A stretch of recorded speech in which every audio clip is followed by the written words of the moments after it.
Go ahead. I'm already done. Okay. First thing we want to look at is the extrinsic muscle of the eye. There are 6 extrinsic muscles, 5 that you can see here. The straight ones are called rectus, rectus meaning straight. We have the superior rectus, the inferior rectus, and the medial rectus, and the lateral rectus. Now notice, this is the medial rectus. It's going to be sort of on the same side as where the optic nerve is coming out. This is where the optic nerve is coming out of the back of the eye. We also have the superior oblique, which you can't see here. You just see the tendon of it. And we have the inferior oblique, which you can see coming up through the base here. So right there.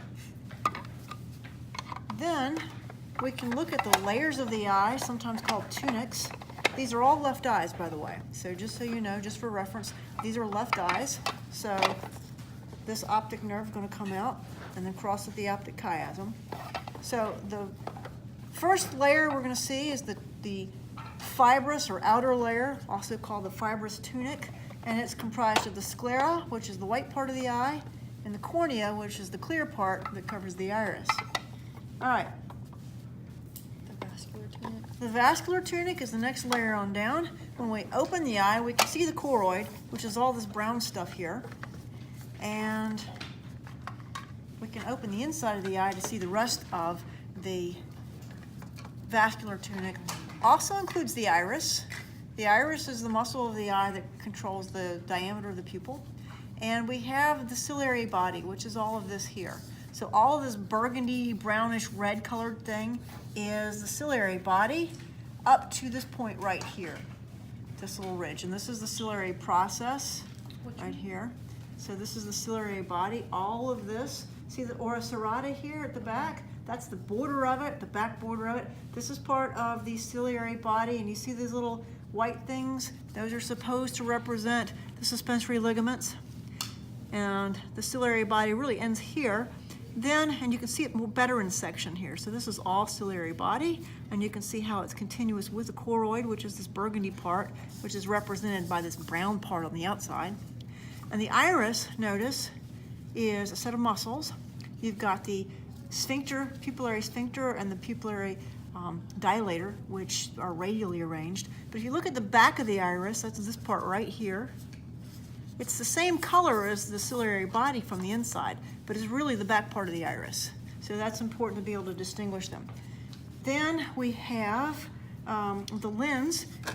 This thing is held in place by the suspensory ligaments, and it's between the ciliary body and the iris. It's actually held in place by the ciliary body. So on the model, it's held in here between the iris and the ciliary body. And that's the lens, and that's what changes shape to allow for accommodation or focusing light on the third layer, which is the neural tunic, which is the retinal layer. And the retina itself is this beige part. It covers about the posterior 2/3 of the eye. And we have several features of the retina we need to know. We have the optic disc, which is this part right here, number 14. And it looks kind of white here. This is where all of the retinal ganglion cell axons come together and merge to form the optic nerve, which comes out the back of the eye. And the optic disc is an area where there are no photoreceptors, so it's the blind spot of the eye. And if we look a little bit lateral to it, we will find the macula lutea, number 13 here. So there's a little bit, sort of pinkish beige spot here. That's the macula. Right smack in the middle of that is the fovea, and it's not labeled on this model, but that's where the fovea would be. All right, so then we can talk a little bit about the cavities and the chambers of the eye.